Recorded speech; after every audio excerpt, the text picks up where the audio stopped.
Hello viewers and welcome to another commentated match of Warhammer 40,000 Conquest. My name is Mitch and I am the Hive Tyrant. Today I'm honored to share with you the game that I played for the 4th week of Sandman's Black Crusade, his online Conquest LCG competitive league. And the trouble with that kind of tournament is that the better you end up doing, all the more formidable and difficult your opposition stands to become, because you always end up being paired against players that have performed similarly. And because going into my 4th week's match, I've been as of yet undefeated during this tournament, I ended up being paired against one of the widely considered to be best players in the community, if not one of the best players in the world, a gentleman named Davis Kingsley, who ended up taking second place during the 2014 Conquest LCG World Championship event. So, my apologies in advance if I play a little bit slowly throughout this video, but considering that I was going to be up against one of the possible best players in the world, I wanted to make my utmost certain not to make any obvious mistakes. So by taking my time, I hope to give myself the best chance possible against just such a practiced, formidable, and experienced, talented player as Davis, someone I have not but the utmost respect for. But in starting our game, first thing you have to do is decide whether or not you want to take a mulligan.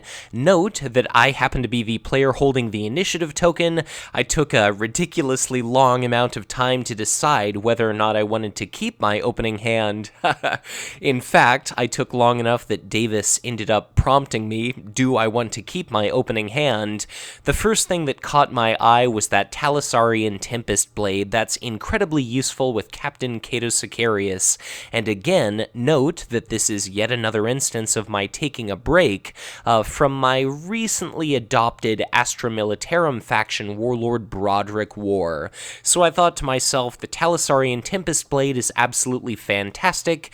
Captain Cato Sicarius is all about killing units, generating resources, drawing a bunch of cards through the planets, pulling cards like Drop Pod Assault, Eager Recruit, and then kind of supplementing, putting units on the table through generating resources unconventionally and then focusing on cards for economy. Zarathur, High Sorcerer, is a 2/6, and he ends up amplifying each outgoing instance of damage that occurs at his planet by 1, so the quicker you can flip him to his bloodied side when he's no more than a 1/5, the better. So I wanted to hold on to that Talisarian Tempest Blade if at all possible. I had a Blood Angels Veterans, which is generally a pretty good play. I had that Drop Pod Assault, the Eager Recruit as well, so I felt like it was a pretty reasonable opening hand to hold on to. And then cards like that Promotion, my Sicarius is Chosen, they weren't exactly fantastic, but I still felt like they could do me quite a bit of good. So, note, I began the game with the initiative token. I know that I'm playing against a Chaos faction player. What do I want to do right away is I want to play some kind of big, expensive unit. So, thinking that he might play a copy of Slaanesh's Temptation, I decided to put my copy of Blood Angels Veterans not at planet number 1, but instead at planet number 3. And in kind of thinking through my rationale, let's take a look at our opening lineup of planets here. So I've got it in my mind. Davis is an impeccable player. He's not going to make any mistakes. Something that kind of worked against me during the first online league I did, the 4th season, I think it was called, of the Octagon WA that Warmaster Sam Mann ran. I was playing as Ragnar Blackmane the entire time. I tried to get the games over as quick as possible so that I could allow myself as little opportunity as I could to screw up, was how I would always phrase that. But I was thinking that the longer I could kind of extend this game, if I could not overextend myself, maybe Cato's resource generation ability would work out favorably over time.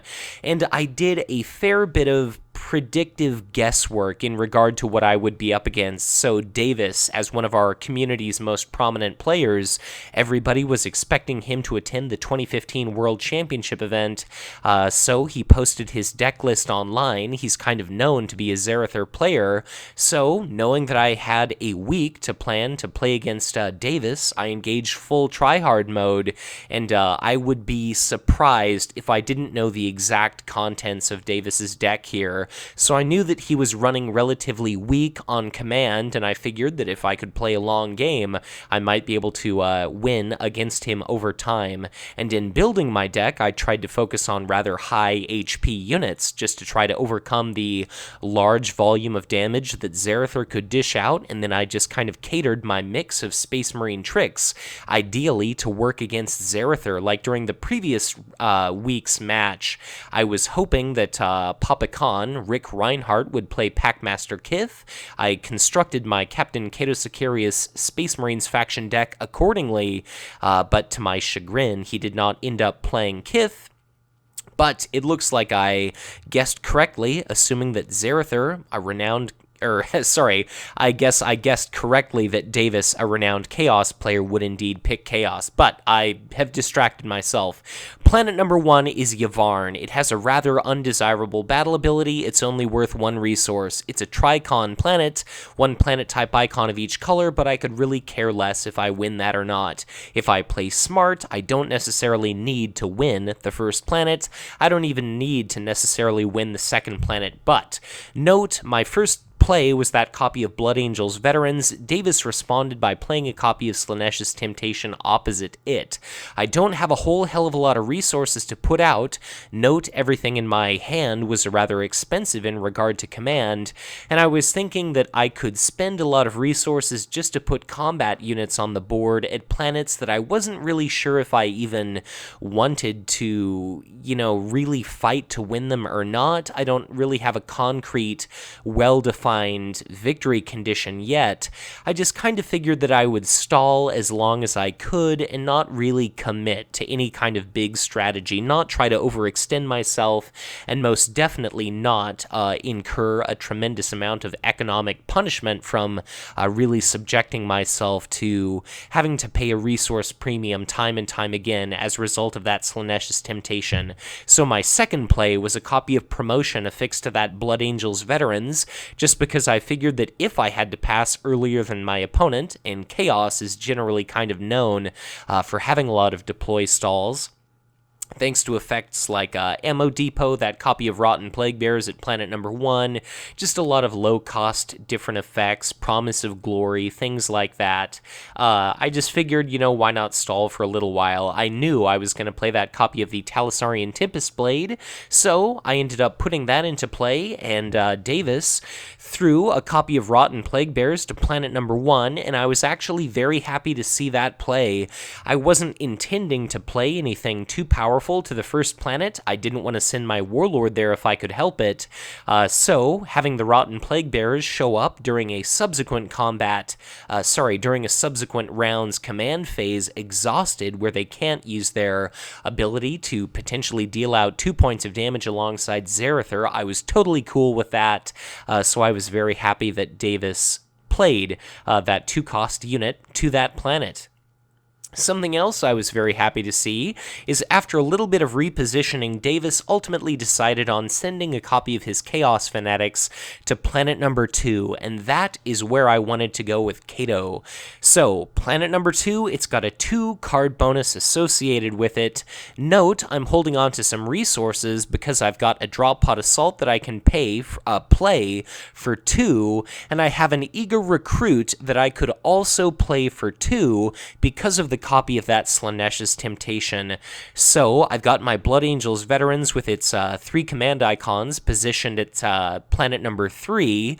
I'm going to be accumulating 1 resource from that planet, so wherever I send Cato, if things start to go sideways, if Zarathur shows up, I can rest assured that I'll be able to throw out an Eager Recruit and a Tactical Squad Cardenas as well. And I was absolutely elated to see Zarathur show up at planet number 1 and not planet number 4, because that that means that Zarathur is not going to have the opportunity to rout one of my units should he choose to have done so, and he's also kind of doubling up with that Rotten Plaguebearer, not winning command on 2 planets when he could have won command on, he won command on 1 planet when he could have potentially won command on 2. Note, Davis gets 2 cards, 1 resource. I end up getting 3 cards, 1 resource, so I ended up doing a little bit better. Battle at planet number 1 is going to erupt. That's Yavvarn. Generally, it's not something you see, well, Chaos players will sometimes trigger Yavvarn to put out some big nasty, like a Black Legion Helldrake, but I was playing Captain Cato Sicarius. If I'd have seen something as nasty as that, I've got 2 copies of the Fury of Sicarius in this deck, so I could have potentially dealt with it. I really wasn't too concerned about that. I'd have been shocked, frankly, if Davis would have triggered his, the battle ability there at Yavvarn. I guess I could have thrown out a copy of Sicarius' Chosen or something like that, but I didn't think he would trigger it. And as it turned out, he indeed did not do so. We moved down the line, battle at planet number 2, Elowith. I'm able to quite handily clear out that copy of Chaos Fanatics. It's basically as though Davis had thrown away 2 resources and thrown away a card associated with that unit. And I have the opportunity to trigger Elowith's battle ability. So here you can see some of the tech that I decided to use against Davis. I trigger the battle ability, I look at the top 3 cards in my deck, I get to pick any one of these 3 cards that I would like to add to my hand. I included White Scar's Bikers in this deck because Honored Librarian swings for 4, but it only has 2 hit points, and even though you can't attack it conventionally, 2 hit points doesn't make it very far when Rotten Plaguebearers with Zarathur threaten for 2 damage, Warp Storm deals 2 damage, Gleeful Plague Beast plus Zarathur is 2 points of damage, so I figured, White Scar's Biker, which could swing for 4 when a Warlord is present, is probably an objectively better pick in most situations. My really secret tech, if you want to call it that, was this copy of Land Raider. So this is actually the first game I've ever played a deck with 5 or greater cost units. Land Raider costs 5, it's got 3 command icons, 3 attack, but the most critical part of it is that it has 7 hit points, and if there's anything you can try to do as Zarathur, it's not just bloody him, but also put units on the battlefield that can stick around. So I figured Land Raider, it's got 7 hit points, Davis's posted Orc allied Chaos deck doesn't have any Dark Eldar cards, so I need not worry about routing, and if I have Land Raiders sitting at a planet, I could end up blocking some of my more valuable units from being killed off by a copy of Tzeentch's Firestorm. So note, we've got an HQ phase having come and gone. Davis plays, I presume, a 1-copy card in his deck, something I knew to expect, but something I wasn't thrilled to see. He plays out the neutral, unique unit Inquisitor Caius Roth, and at present I've got 9 resources, 10 cards in hand, and Caius is going to force both of us to discard down to 4 cards, so Davis throws away a massive 1 card, and I'm about to discard 6. So, in making my decision, what I want to get rid of is, I'm starting to think to myself, first and foremost, what if I end up giving away Elowith as well? Why subject myself to Davis's big, beefy, badass of a unit, a 3/5 unique? Why subject myself to that if Zarathur shows up at that planet and then he just absolutely wrecks me? So long as I can block off Davis at Aatrox Prime, I can kind of pick up that planet, potentially, and then just kind of figure out a victory condition for myself at that point. And because of that copy of Slaaneash's Temptation, because I've got a giant glut of resources, I'm starting to think to myself, okay, I've got 9 resources, 10 cards, Davis has got 1 resource, 4 cards, but I'm about to lose 6. Davis is almost out of resources, but if I hold on to a lot of command units, I could play those out, Davis could potentially end up killing them off, and he could still do quite a bit better than me economically. I'm not wanting to send Cato to Aatrox Prime if I can help it, because putting Slaaneish's Temptation on a planet is basically like a big bullseye for your opponent. It is where Davis wants me to go, unless he's doing some kind of reverse psychology thing. So I kind of make up my mind, fuck it, I'm going to get rid of these rogue traders, these void pirates.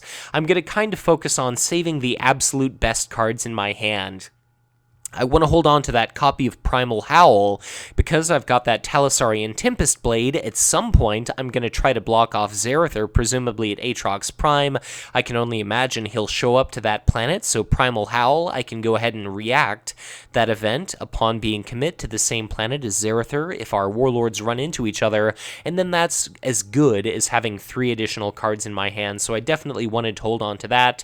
Drop Pot Assault is fantastic, as is Eager Recruit, because what does it allow me to do? It allows me to work around like a gleeful Plague Beast explosion of 2. I end up playing that copy of Land Raider, and my thought behind that is I only have to incur a 1 resource premium if I end up putting that into play.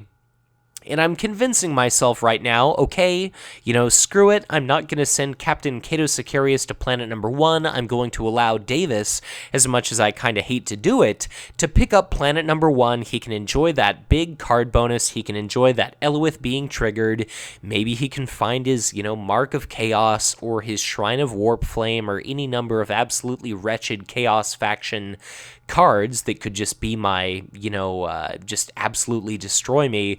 But I'm thinking I've got my Blood Angels veterans nicely positioned at Aatrox Prime. Next round, that's going to be the first planet, and I'm just thinking that if I can hold on long enough, Space Marine units are pretty strong, I've got a lot of beefy cards in my deck.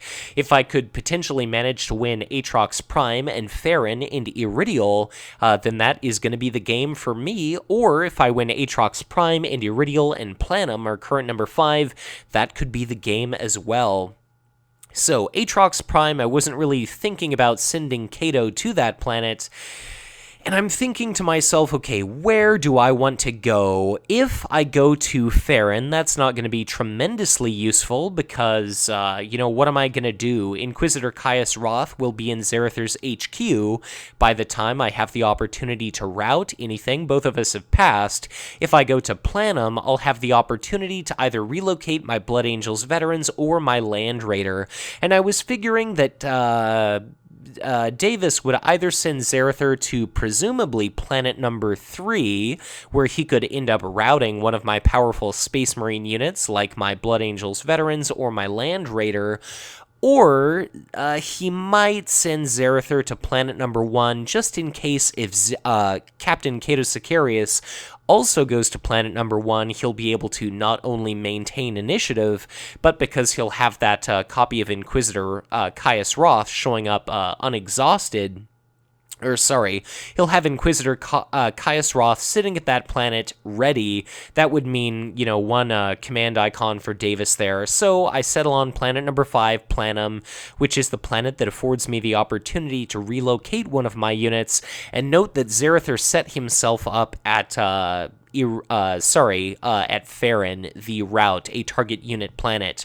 So whatever Davis decides to route, I'll basically be able to return to wherever I want it. And note that I played out that copy of Land Raider, a 3-command icon unit, opposite his Void Pirate at planet number 4, just because I figured that that wouldn't be a very desirable destination for Zarathur to go to. Like, generally, if you have a bunch of Void Pirates, a bunch of rogue traders sitting on one planet, it's desirable to send your warlord to that planet, just in case the enemy decides to do the same. You can ensure that you collect all those card and resource bonuses.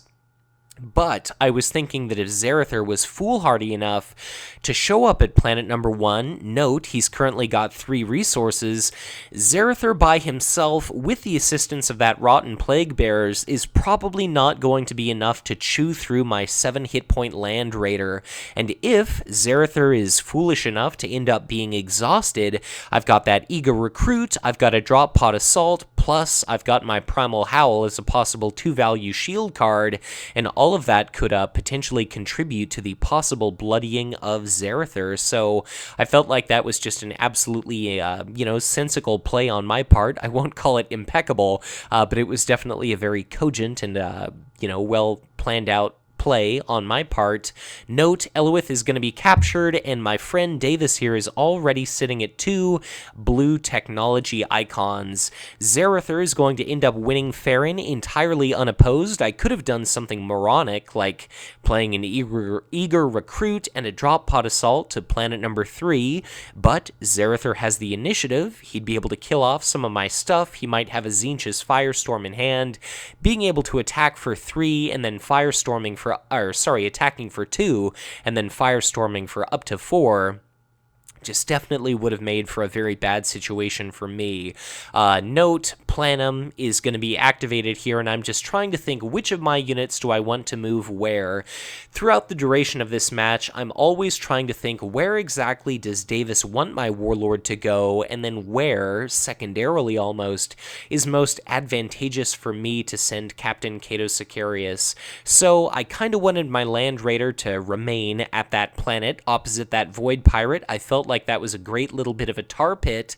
If at some point I end up so fortunate as managing to bloody Zarathur, he'd want, well, I guess if Zarathur was already bloodied, he wouldn't want to go to Iridial, but rather if Zarathur was badly wounded, then Iridial would start to become a desirable target. Note, I have a little bit of difficulty here in selecting my unit, whether I exhaust it, whether I ready it. Finally, I managed to determine that I'm probably going to want to position my Blood Angels veterans at, I guess, what planet do I decide on?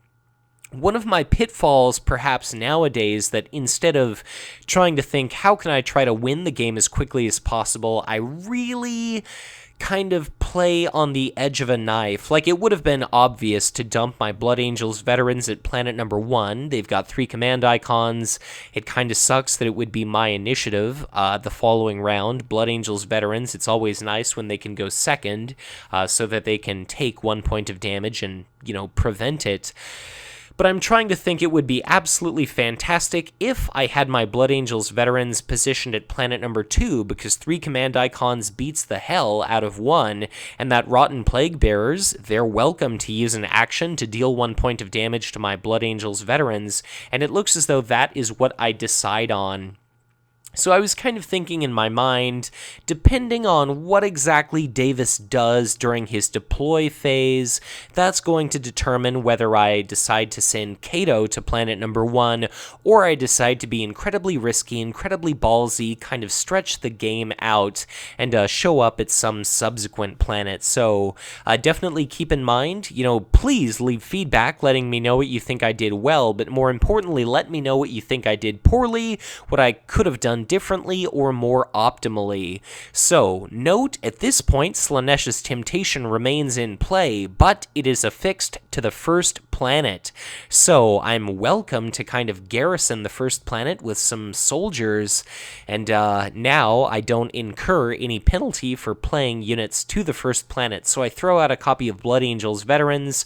I ended up drawing a couple decent cards during the command phase there, a copy of Crushing Blow, copy of Tactical Squad Cardenas, and at present I've got 6 resources, 7 cards. Davis has got 7 resources, 8 cards. Something else that kind of made me rather comfortable throwing away all of those Rogue Traders and Void Pirates earlier is presuming that Davis was playing with our ever-popular kind of meta call, that Sowing Chaos card. So for the cost of 2, as a deploy action, you destroy each and every army unit controlled by either player that happens to be positioned at a planet which includes a blue technology icon. So planet number 1, 3, 4, all of those have blue tech icons. So if I had a bunch of just weak units sitting at those locations, they could potentially be killed off by Sowing Chaos, and part of the reason why I was very happy to run quite a few 3+ cost units in this deck is because I'd have immunity to Sowing Chaos, and then hopefully those would be nothing more than just dead cards in Davis's hand and deck. But Davis, ever the deploy stalling Chaos player, throws out a copy of Promise of Glory. He generates a couple Cultist tokens, and I'm just trying to decide what exactly do I want to do with my remaining deploy actions here. Planet number 5 is a very appetitive destination. I was thinking that that would be an absolutely fantastic place to potentially send Cato to, and I'm thinking, okay, I could be really risky, and I could send Cato to planet number 5, pull a couple cards for myself, potentially elicit a random card discard from my opponent, but then if I am so bold as to do that, I'm trying to figure out where exactly is Zarathur going to go. So each and every command phase, I was thinking, what happens if I send Cato to planet 1? What happens if I send Cato to planet 2? So like planet number 1, I'd be able to shore up my opponent's victory condition, minimize the chance of me immediately losing the game. But considering Davis is such a powerful player, I kind of entered this game with the mindset that statistically I'm going to be losing, so why don't I take a bit of an occasional risk, just if it means that I could pull off some big value play and then dramatically increase my chances of winning. So if Cato shows up at planet number 1, that's going to be the conservative play. Planet number 2, I'm already winning command at that planet, so I feel as though that would probably be kind of useless to show up at. Planet number 3, my Land Raider's already holding it down like a certifiable boss, so I don't need to worry about that. Something else I kind of wanted to do to test the waters here with Davis is I play a copy of Tactical Squad Cardenas to planet number 1. I wasn't exactly sure if he wanted to send Zarathur to planet number 1, even though he doesn't have any units currently at that planet, just because, so long as he prevents Zarathur from being bloodied, each of those cultist tokens is going to be able to attack for 2 at the beginning of the following combat round, and Inquisitor Caius Roth is potentially going to be able to attack for 4. So Davis does a little bit of a deploy stall, and, this is a deploy stall for him, and it comes at the cost of basically telling me something. So the Rotten Plague Bearers are going to be exhausted. They're not going to deal any damage to my Blood Angels veterans, but it basically means that Davis is not going to need their command icon to win that planet. So it kind of indicates that Zarathur could show up at that planet. But again, I'm looking at Davis's victory display, and I'm seeing, okay, Davis has only got 1 red material type icon, so even if Zarathur shows up at planet number 2, I could kind of care less, because he's not going to win the game. I'll be able to block him off at Aatrox Prime, and if he doesn't send Zarathur to Aatrox Prime, presumably I'll be able to capture that without too much trouble. I'll be able to fire at planet number 2, potentially deal a little bit of damage to Zarathur, all those units present at that planet, deal a little bit of damage potentially thanks to my Blood Angels veterans, where Zarathur will have initiative. And, then during the following rounds, Slaaneash's Temptation will be gone, and I feel like that would end up working out fine for me. So, doesn't seem like there's any reason to send Cato to planet 2 or 3. Planet number 4 could be alright. I'd win a card, I'd win a resource, and then I'd be able to move one of those units from planet number 1 to, say, planet number 2, planet number 3, wherever it's useful. And this is an interesting play. I decide it's worth 2 resources, and let me know in the comments what you think, if this was a good move or not. I put that Void Pirate at planet number 3, and here was my rationale. I figured that that would be my very final deploy action because I wanted to have enough resources, like I'd be winning, presumably, 1 resource at planet number 1, and maybe 2 resources at planet number 2. I was figuring I would want enough resources to be able to do like Drop Pod Assault and Eager Recruit at the very least. So, Davis, he's got way more resources than I do. He's got 6. So I figured if I were to do 2 resources from my Void Pirate at, say, planet number 4, 2 resources for my 10th Company Scout at planet number 5, I would be afraid that Davis would use that opportunity to do, like, okay, Void Pirate, Splintered Path Acolyte, whatever, like he'd invest half as many resources in order to block off my investment. So I'd be giving up, like, a card and a resource for, well, a card and 2 resources for each, the 10th Company Scout and the Void Pirate, if they were to sit at planet 4 and 5 and do absolutely nothing. And like I said before, I didn't think that Zarathur would be going to planet number 3. That Land Raider could deal a lot of damage with the Eager Recruit, the Drop Pod Assault, whatever I end up drawing for command. That could potentially be a great opportunity to bloody Zarathur if Zarathur shows up at that planet. So I didn't think that Davis would fall into a trap like that, so I was basically guaranteeing that I would be able to benefit from that Void Pirate's card draw ability. And then I was thinking to myself, do I want to send Cato to planet number 1, or do I want to be risky and send him to planet number 5? And that was a very difficult call for me. Planet number 1 blocks off my opponent's earliest possible victory condition. Davis still has 6 resources in hand, and what I was thinking is I'd be able to do an Eager Recruit and a Drop Pod Assault. But if Davis does a Warp Storm, he's got his Inquisitor, he's got Zarathur, that would deal a monumental amount of damage to my units, and even if I do Drop Pod Assault and Eager Recruit, Warp Storm would basically just scour the planet. So I figured I just can't take that risk. It sucks that Davis has got those units tempting me at planet number 4, planet number 5, but I've got to be a little bit more conservative than I'd like to be, and I should probably send Cato to planet number 1. So as tempting as it is to show up at planet number 4, and especially at planet number 5, I figure I've got to play it safe. If I manage to take planet number 1, 2, and 3, I will win the game. And if you take a look at the board, Inquisitor Chaos Roth is going to be showing up exhausted. That copy of Rotten Plague Bears isn't tremendously daunting. And then a Void Pirate isn't too much, too much of a threat. So I'm thinking that, screw it. If Davis is going to be winning at planets 4 and 5, maybe I can try to do something about it once that copy of Slaaneash's Temptation is gone. But for the time being, I'm just going to let him get those card bonuses, draw those additional resources, and I'll just try to weather the proverbial warp storm, as it were, in just letting Davis draw a shitload of cards and resources. But we're about to see where we're going to send ourselves. Again, I'm kind of thinking in my mind, there's no way in hell that Zarathur's going to show up at planet number 5, just because he'll have to drop off that 5-cost Inquisitor Chaos Roth well outside of his victory condition. Granted, a forced random discard is going to be very desirable against a Space Marine faction player, but I don't see him making that move.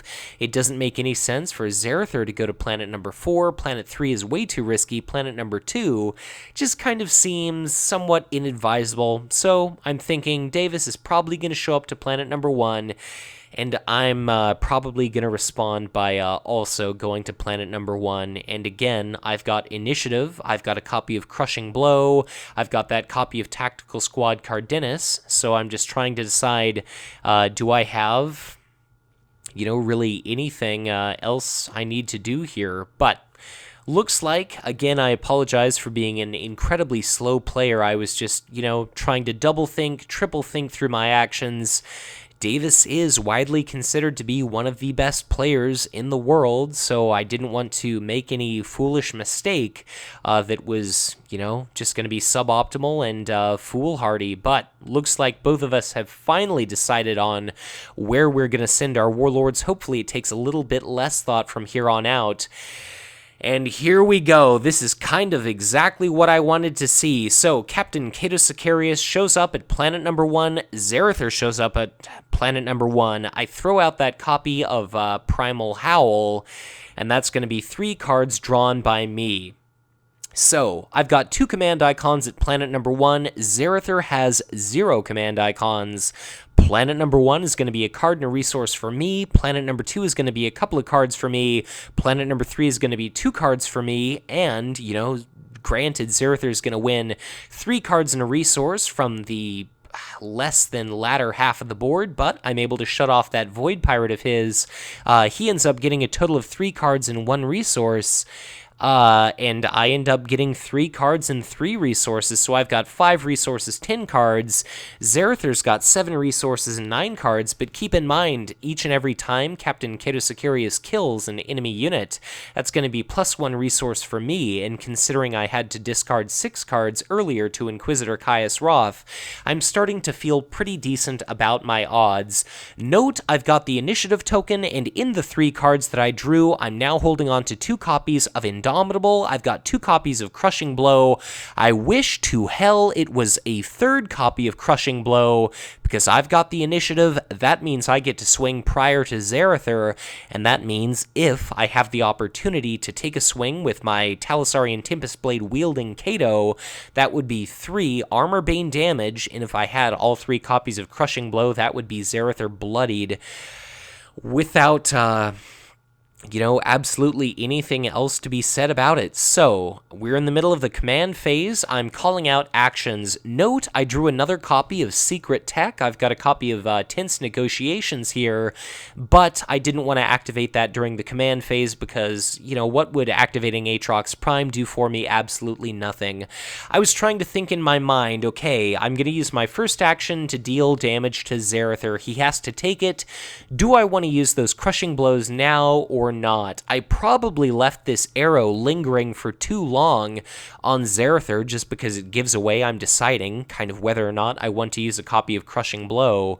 But, clearly Davis is no fool. I'm sure he knows full well what to expect coming from a Space Marine opponent, even though it's more common for Ragnar to throw out cards like Crushing Blow than it is Cato. I would imagine that it's definitely in his mind. He's probably just as concerned about my deck as I am about him, looking out for whichever problem cards. But I decide, screw it, I'm not going to play my copies of Crushing Blow yet, because what would happen if I dealt 2 additional points of damage to Zarathur, then he shows up at Iridial the following round, ends up winning a battle there, and then that's going to be 5 damage healed. Both copies of Crushing Blow are going to be gone. So I decide to stay my hand. Let's see if I can get Davis to overcommit or something like that. I've got a Drop Pod Assault, I've got Eager Recruit, I've got another copy of Eager Recruit, I've got a couple Indomitables. I could scarcely be in a better position as a Captain Cato Sicarius playing player. Note, Davis has got 7 resources, so what do I have to look out for? I have to look out, Tzeentch's Firestorm is a tremendous bit of a concern, and I was incredibly conflicted right here. Zarathur takes a swing at my Tactical Squad Cardenas. I definitely don't want to throw away Drop Pod Assault as shields. I don't have another Primal Howl in my hand to use as a shield. But I'm also thinking those Indomitables I want to hold on to, because what do Chaos players like to run nowadays? They like to run Infernal Gateway if they're Zarathur, and they really sure as hell like Noise Marine Zealots. Alongside Zarathur, he's a Warlord and he amplifies damage, so that's going to be a total swing of 5. So, do I want to use Indomitable to block 2 points of damage, or do I want to potentially use a couple copies of Indomitable to block off a potential double Infernal Gateway played by Davis here, dumping a couple copies of Noise Marine Zealots onto the board? Because, well, another thing going through my mind, a major complicating factor, and I feel as though it would have definitely changed my decision-making process, would have dramatically influenced the outcome of this combat, potentially of this game, is, what if Davis has a copy of Tzeentch's Firestorm in his hand to throw out, finish off this copy of Tactical Squad Cardenas. So in my dream situation, what I would see done would be like Zarathur attacking me. I decide to take 2 points of damage. Spoiler alert, I decide to take the damage. Then Davis plays, Infernal Gateway drops a Noise Marine Zealots. I Indomitable to block it. Then he plays another copy of Infernal Gateway. I use, a second Indomitable to block a second Noise Marine Zealots. And then I start using Cato, my Drop Pod Assaults. I start getting down and dirty to try to kill off some of his units. And if he ambushes units like that into play, then I don't need to worry half so much about Warp Storm, if he's going to be dealing 2 points of damage out to each and every one of his units, in addition to 3 damage to mine, thanks to Zarathur's amplification effect, and because Cato has got his Tempest Blade there, I'm lucky enough that he's not actually going to be taking any damage from a Warp Storm. So I decide the Tac Squad is going to take damage. And something I was incredibly cautious about is Zarathur, really Chaos, is all about action windows. So I say I take the 2 damage, I'm not going to shield any of it, and I pass on action. So during the command phase, it was, do you have a command action? Do you want to use, Rotten Plague Bears as a command action in between each and every attack? Do you have an action? It's kind of exhausting, I guess, but I, again, wanted to make sure I wasn't making any mistakes whatsoever. Davis decides that he is done with his actions, so I say, you know what? All right, it's time. I could have attacked with my Blood Angels veterans, but I want to use my Area Effect 1 volley with Tactical Squad Cardenas, just because it's almost dead, and if he decides to do a Warp Storm, then, I would absolutely hate to lose that unit. So, check it out. Zarathur takes 1 point of damage from Area Effect 1, so boom goes the dynamite. That is 2 copies of Crushing Blow. Zarathur, High Sorcerer, is bloodied. So he is immediately booted from that planet, and now things are looking awfully damn good for your boy, the Hive Tyrant, in that Davis Kingsley's Zarathur ended up being, I don't know if it was unexpectedly bloodied, but on his part, it was definitely unfortunately bloodied. So I indicate that I pass on action. 2, definitely not my surprise. He throws out a copy of Noise Marine Zealots, and I give absolutely no shits. So it's going to be able to attack for 4, and I'm just waiting. Go ahead. I don't have any actions, Davis.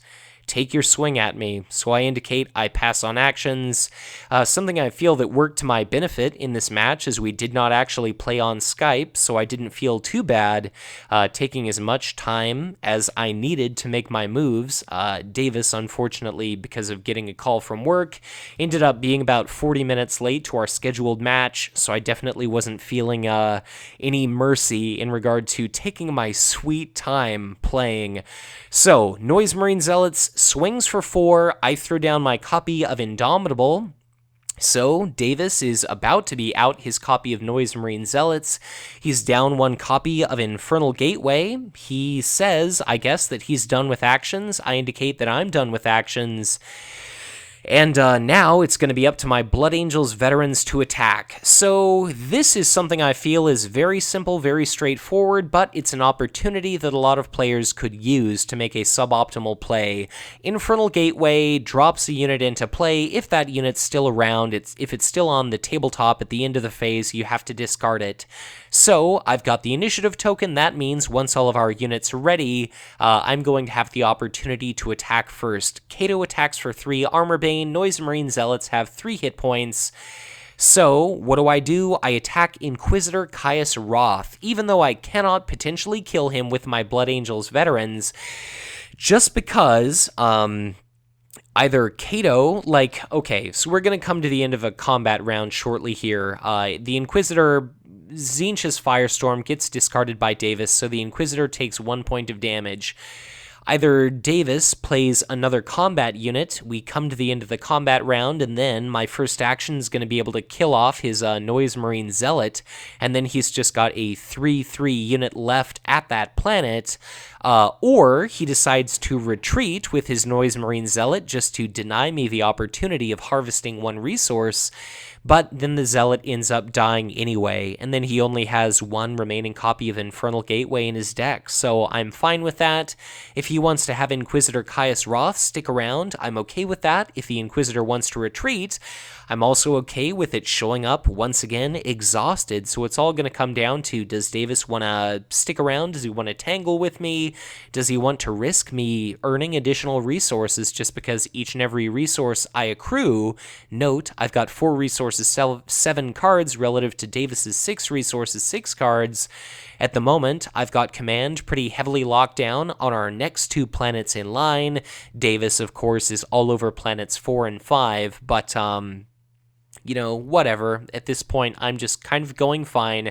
I'm just thinking if I play smart, if I play slow, I might end up standing a chance to end up besting Davis. But I believe we're still waiting here. I indicate that I don't have any actions prior to the end of the combat phase. I'm waiting to see if Davis is going to use another action to throw an Infernal Gateway into play, drop another big, beefy unit onto the tabletop.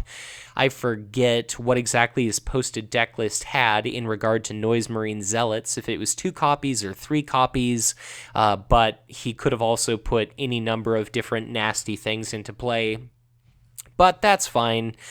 We come to the end of combat. Davis kind of erroneously doesn't ready his units, but he asks if I have any retreats, and I'm thinking for the moment, is it worth it to send Tactical Squad Cardenas away from the planet just in case he decides to stick around with both of his units, and then I can only kill one with Cato. I was trying to think, you know, if I retreat Tactical Squad Cardenas, he'd be able to attack with Inquisitor Chaos Roth, kill my tactical squad, but I decided it's not really worth that risk. He's still got 6 resources. I'm still kind of concerned about a warp storm if things are looking pretty bad at the planet for him, and it looks like he can get away with it, so I decide I'm going to stay with all of my units. I'm not really going to press my luck. I'm going to take a little bit of a risk. Davis must have decided he didn't want me to gain any additional resources. He tries not to belabor the point. He indicates that he's going to retreat. So, Inquisitor Chaos Roth runs away, and I've got an action window. I choose not to use tense negotiations because Zarathur's already bloodied. I've already broken that Chaos Warlord's back, so why, you know, curb stomp him while he's down? Why stomp on his ribcage? This isn't Mortal Kombat, this is Conquest LCG, so I need not have rib cages explode out of my opponent in mass. So, I managed to capture Aatrox Prime. That's my first planetary victory. That's going to be one red material and 1 blue technology icon added to my victory display. Cato bounces away. I deal 1 point of damage to each and every unit located in his HQ. Zarathur takes 1 point of damage, and therefore 4 more points of damage means we've got a dead Zarathur on our hands, and 2 points of damage indicates we'll have a dead Inquisitor Chaos Roth on our hands. So we see another HQ phase come and go. That's going to be 4 resources, 2 cards for each of us players, 8 resources, 9 cards in total for me. Davis is down to 9 resources, 7 cards. He's got initiative. He throws out a copy of Ammo Depot that I can only imagine is going to be a bit of a deploy stall because he's nowhere near having 3 cards in hand quite as of yet. Note, planet number 1 is going to be Farron. I do not have the initiative at that planet, and I'm starting to think, okay, can I distribute any of my units to try to cut off my opponent's card flow? I definitely want to try to win command at planets 4 and 5, or at the very least block it off, and I'm trying to think to myself, is it going to be possible for me to get away with sending Cato to planet number 2 so I can set up for my victory condition? Again, I feel like I can take some risks at planet number 1, because even if Davis manages to win at the first planet, I really couldn't be bothered because planet number 1 is a red material type icon planet, and that means that as a mono icon planet, it's only going to be 2 icons that Davis will be sitting on, and if I win planet number 2, I could end up winning planet number 3, and that could be the game as well. There's no Slaanesh Temptation remaining on the board. Davis's first play of Ammo Depot kind of indicates to me that I probably won't have to worry too much about another copy of Slaanesh's Temptation being used. Periodically, when I need to concern myself with what exactly my opponent has expent in the form of events, in the form of attachments, and commonly used shield cards, I feel quite free to pilfer through my opponent's discard pile. But for the moment, Davis throws out a copy of Promise of Glory. I decide to throw out a copy of 10th Company Scout to Boundless. I figure, if Davis really wants to show up at planet number 4 and drop off Inquisitor Caius Roth, do that forced random discard, that's fine. But, for the hell of it, I'll throw my copy of 10th Company Scout to that planet. I've got a copy of Promotion, and I'm also thinking about playing my Tactical Squad Cardenas to planet number 4. Why did I choose the TAC squad for planet number 4 as opposed to planet number, the TAC squad for planet number 3 as opposed to planet number 4 is because if the 10th Company Scout shows up at planet number 4, we could see that copy of Rotten Plague Bears exhaust, kill my 10th Company Scout, and TAC squad can take 1 point of damage from the Rotten Plague Bearers. Then they'll still be left standing at that planet. They'll be able to win a card and a resource if that's the case. So I'm trying to think to myself, how can I try to maybe prevent Davis from going to planet number 1? How can I ensure that I'm going to be able to send Cato to planet number 2? Again, each and every command phase, I'm thinking, what is going to happen if I send my Warlord to each individual planet? What is going to happen if Zarathur is sent to each individual planet?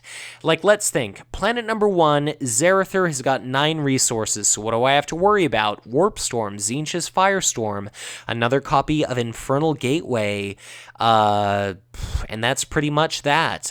Again, I'm kind of waiting to see what exactly Zarathur puts into play here, and just kind of seeing how things go. Is it going to be desirous for Zarathur to show up to planet number 2?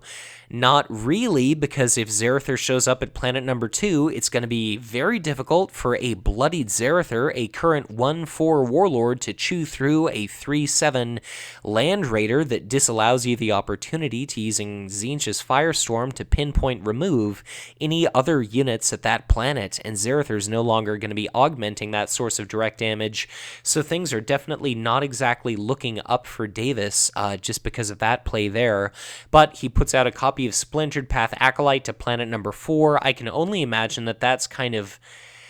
maybe he's hoping that that's going to convince me to send Cato to that planet. Like, note, 2 command icons is going to trump my 1 with Tactical Squad Cardenas, but I kind of decide, again, why take any unnecessary risks? If I just keep my, eye on the ball, if I keep my head in the game, I'm potentially going to be able to take this one home. So things are looking good. I definitely don't want to screw it up now.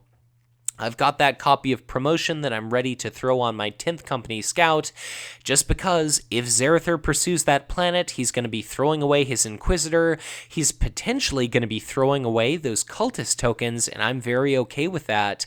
If he wants to get rid of some of his most powerful combat units at a planet, again, entirely outside of my victory condition, rest assured that is very much okay with me. I'm not too tremendously afraid of that copy of the Rotten Plague Bearers positioned at planet number 1, because what on earth is it going to do? It's going to exhaust itself to deal 1 point of damage to any of my units. I'm going to be able to throw away 1 shield card if that's going to be potentially killing off my copy of Tactical Squad Cardenas or something.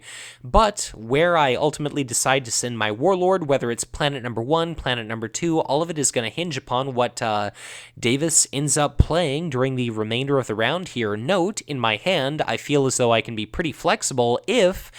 a bunch of unexpected bullshit happens at planet number 1, I've got 2 drop pod assaults and an eager recruit, and I'll have the resources for an Indomitable, potentially. So, I'm kind of... I'm feeling pretty flexible with regard to what I send where. So I see Davis throws a copy of Promotion onto his Splintered Path Acolyte. I take a moment to think, is there anything else I want to do? The answer is no. I'm going to end up passing, and now it's all going to be up to Zarathur here. So if he heavily reinforces the first planets, I'll be showing up there with Cato to, make sure that I can pin down that planet. Note, I finally do pass in the chat log. If he doesn't do anything too terribly daunting, if he starts to stockpile units at planet number 2, I'll send Cato to that planet. This, I thought, was a really interesting play on part of Davis, and I wasn't exactly sure if he thought he was going to get me to fall into some sort of trap or what exactly he was expecting to do by playing this copy of Noise Marine Zealots at planet number 2, but he invests 3 resources into a unit that's got a command icon. It's going to be able to attack for 4. If a warlord is present, note he sacks both of his cultist tokens, he spends 1 resource, and then he gets rid of a Splintered Path Acolyte to put into play a copy of Gleeful Plague Beast, and then he puts out a copy of Void Pirate. And let me tell you, dear viewers, I was rather tickled to see this Gleeful Plague Beast positioned at planet number 1, because I had a lot of devious things going through my mind here. I wanted to see, first of all, where exactly Zarathur would go, and then I've got my secret tech, my tense negotiations sitting in hand, and I was very much ready for some command phase tense negotiation shenanigans based on the Gleeful Plague Beast at the beginning of the combat phase. If it's located at a planet, it's got a forced reaction wherein it deals out 1 point of damage to each and every unit located at that planet. It's normally incredibly deadly alongside Zarathur because it's going to be 1 damage to each and every one of Zarathur's units, but 2 damage to each and every one of the opponent's units. So I believe I've kind of made up my mind at this point. I could send Cato to planet number 2, but I'm pretty concerned about that Gleeful Plague Beast. Like, if the Plague Beast and Zarathur all show up at planet number 1, and Inquisitor Caius Roth shows up at planet number 1, that could potentially allow Davis to win at that planet. That would be an absolute pain in my ass, and considering I've got a play coming up that I'm starting to think of, well, not to be, toot my own horn or whatever, but the instant he played this Gleeful Plague Beast, my mind was pretty much made up. If I send Captain Cato Sicarius to the first planet, I can use tense negotiations during the command phase, boot the Gleeful Plague Beast away from that planet, end up presumably winning fairly single-handedly at planet number 1, and then I can route that copy of Noise Marine Zealots. I'm basically expecting that Zarathur is going to show up at, it wouldn't make sense for him to go to planet number 3 since he's already winning command there. I could potentially see Zarathur show up at planet number 4 just so he could try to get that card bonus for sure and do that forced discard, but I wasn't thinking that was tremendously likely. So I was kind of expecting Davis might go to planet number 2 just because he's got that copy of Noise Marine Zealots, or I was expecting Davis might go to planet number 1 just to try to win Farron and then route my copy of Land Raiders. So I was pretty convinced Zarathur was going to go to planet number 2, but either way, didn't really make much of a difference. So note, I'm going to end up winning command at planet number 1. That's going to be a couple of resources for me, but Zarathur's going to win at planet number 2, and Zarathur is also going to win at planet number 3. So I managed to accrue a total of 2 resources, and note, my opponent has the initiative token. I call out before, anything can happen, like we pass the command phase. Very, very cautious in regard to command windows. I say, "Dear Sir Davis, do you have any command actions?" He indicates no, and I get the opportunity to say, well, I actually have a command action. I've got that copy of Tense Negotiations in my hand, and by chuckling, I'm not trying to be a poor sport. I was just delighted that I included Tense Negotiations to specifically pull off this kind of Plague Beast combo, and it ended up working out perfectly. So I say, hey, during the command phase, why don't I use Tense Negotiations? I activate that planet's ability. Farron is going to be able to rout that copy of Gleeful Plague Beast. Now, my opponent with 4 resources, I'm fairly convinced I'm going to be able to win that planet without any difficulty whatsoever. Even a Warp Storm means my Blood Angels Veterans takes no damage. Captain Cato Sicarius takes no damage. My Blood Angels Veterans is going to be wounded. My Tac Squad dies, but again, who cares? I'm going to be able to win Farron, and then, so long as I manage to win at next turn, Iridial, that's going to be the game for me. But presuming that I'm going to be able to win at Farron, I'm going to be able to kill probably that copy of Rotten Plague Bears, unless we see another 2-shield card used by my opponent. That's going to be +1 resource for me, and we see that copy of the Rotten Plague Bears exhaust. That's going to be 1 point of damage dealt out to Captain Cato Sicarius. It's kind of incidental. I don't really care at this point. My Blood Angels Veterans is going to have an opportunity to swing. Again, I keep calling out, do you have an action? I don't want Davis to feel rushed. I don't want to miss an action window, give him too much information. I use the opportunity here to swing with my copy of Blood Angels Veterans. That's going to be a dead copy of Rotten Plague Bears. That's going to be +1 resource for me. That means I'm going to end up winning the battle at Farron, and that means I'm going to be able to exhaust... Well, sorry. I'm going to be able to win that battle, trigger that battle ability. Note, I made a small mistake here. We should have come to the end of a combat round, all of my units ready, then I win at that planet, but Farron allows me the opportunity to rout that copy of Noise Marine Zealots. Now it's just Zarathur, it's a Void Pirate against my Land Raider, a 3/7. I've got 7 resources, I've got 2 Drop Pod Assaults, I've got 2 Eager Recruits, and I've got an Indomitable. Things could scarcely be looking any better for me if Davis decides to hang around with Zarathur. Note, it's his initiative. It's rather likely that I might be able to assassinate him unless he has a monumental amount of shield cards. Note, he's not played Mark of Chaos, so he's potentially got, a 3 shield value card. He's got 6 cards in hand. He's potentially got another copy of Slaaneash's Temptation, another copy of Tzeentch's Firestorm. At some point, I checked his discard pile to see what he had. If he'd have run away with Zarathur, that would have been a great opportunity for me to kill off Inquisitor Caius Roth. And note, he's got that Gleeful Plague Beast routed. He's got the Noise Marine Zealots routed. What does that mean? It means that during the following round's command phase, I'm going to be able to send all of my units to our soon-to-be first planet. Cato shows up. I believe I'll have the initiative. I'll be able to kill off something. I'll have plenty of attacks prior to his units readying. And I might be able to kill off that copy of the Noise Marine Zealots and the Gleeful Plague Beast before they are able to do jack shit. And potentially, Davis is going to have to retreat. Otherwise, he risks having me destroy his warlord. To my absolute surprise, Zarathur decides to take a swing at my Land Raider, and I decide, okay, I'm going to take the damage. I'm not going to discard Indomitable as a shield, so it's got 6 hit points remaining. I use this opportunity. I think to myself, if we come to the end of a combat round, well, immediately prior to the end of combat round, I'm not too terribly concerned about Inquisitor Caius Roth. I could do Drop Pod Assault shenanigans or Eager Recruits to dump stuff into play to try to kill off his Inquisitor, but I take a swing here at Davis. I'm checking his discard pile. I see he's got 3 2-shield icon cards in his discard pile. He ends up discarding a copy of Sowing Chaos. I don't have any additional copies of Crushing Blow, but Zarathur's got currently 2 hit points remaining. And I felt a little bit, let me know in the comments if my concern was needless. I call out, Davis, do you have any actions? I've got all those Drop Pod Assaults, all those Eager Recruits. I'm thinking Davis is maybe trying to, either he's just taking a risk because he's basically given up the game at this point, or he's trying to lure me into playing as many cards as possible. I wasn't sure what exactly the appropriate order to put cards into play might be, whether it's better to use my Eager Recruits first to try to destroy Zarathur, or whether it's better to use my Drop Pod Assault.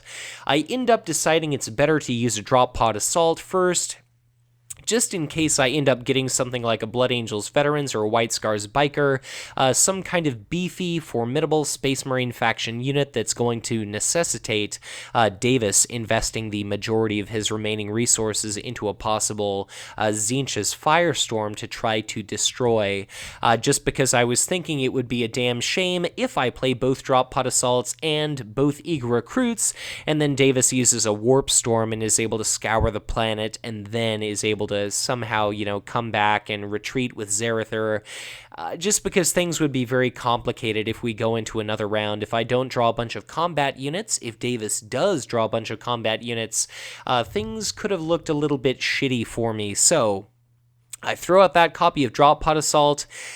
Gotta say, I definitely was not thrilled to see that copy of Veteran Brother Maxos, but I was thinking that relative to the Sicarius is Chosen, I did consider pulling the Sicarius is Chosen, putting it into play at that planet, then I could have tagged the enemy Void Pirate, potentially killed it to help me out during the following round. It could have potentially denied Davis a resource and a couple cards, and it could have, it could have worked out okay, but I was figuring why not go for Veteran Brother Maxos, just because if I have him left sitting at that planet, then during the following round, I could have held off on playing some of my units, potentially, if I'd have been willing to take a risk, until after the Gleeful Plague Beast explodes, and then I'd have been able to avoid that single point of damage. But I take a swing of 2 at Zarathur.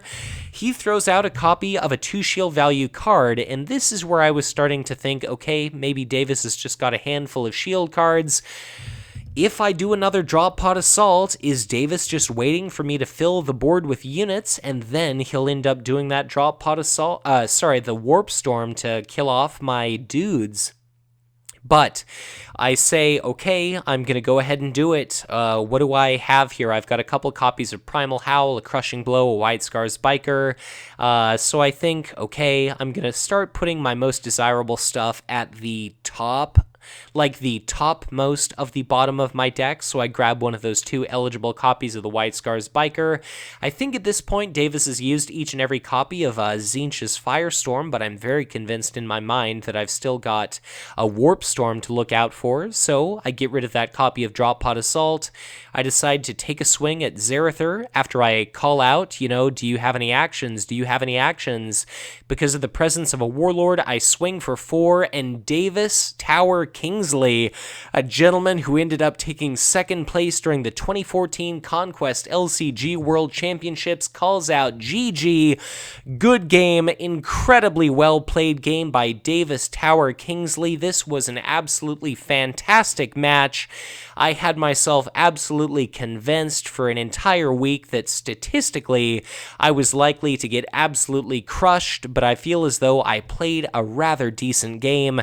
Davis, I feel, couldn't really have changed anything too dramatically. Perhaps he'd have benefited from that Tzeentch's Firestorm being able to kill off that Tax Squad Cardenas that ultimately resulted in that double crushing blow, bloodying his Warlord, but, I could have potentially done the exact same thing with that copy of Blood Angels Veteran. So this was one hell of a game. Thus far in the league, I'm 4 wins and 0 losses, to the surprise of me, to the surprise of everyone, and to think I almost considered basically forfeiting, conceding, dropping out of the league immediately prior to this match, just because I figured I would be humiliated by Davis. But I guess it just goes to show, if you play smart, if you play for the long game, if you try to get as much value as possible out of all of your units, out of all of your cards, if you try not to make any stupid plays, you can end up doing pretty damn decently.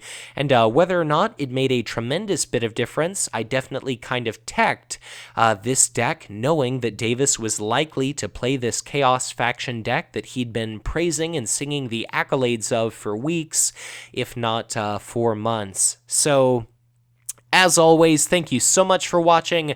I hope you enjoyed this incredible match. I'm absolutely honored that I had the opportunity to be paired with Davis, that I had the opportunity to manage to best, at least once, someone that for quite a long time I just very much idolized, someone I was absolutely starstruck the first time I had the opportunity to interview the gentleman about Captain Cato Sicarius and his performance during the 2014 Conquest LCG World Championship event. But if you've made it this far into the video, thank you once again for watching, and as always, if you enjoyed this content, be sure to hit that like button and subscribe to my channel if you've not done so already, or if you are already subscribed, as ever, you're always encouraged to share this content, because the more engagement these videos receive, the more viewers are reached, the more individuals end up exposed to Conquest, they might give this living card game a try, they might end up enjoying what they experience, join our community, and all together, we continue to send the message to Fantasy Flight Games, telling them to continue to support this fantastic product. If at any point you'd like to get in touch with me, I would encourage you to do so through Facebook or on Twitter, and if at any point you feel so inclined to help improve the Hive Tyrant channel, to offer your support in the form of $1 or $2 donated, contributed to this channel on a strictly monthly basis, I would be absolutely honored were you to investigate my Patreon. But once again, thank you so much for watching. I very much appreciate your patience with my slow play, but as always, be sure to check back in again soon for much more Conquest LCG content to come.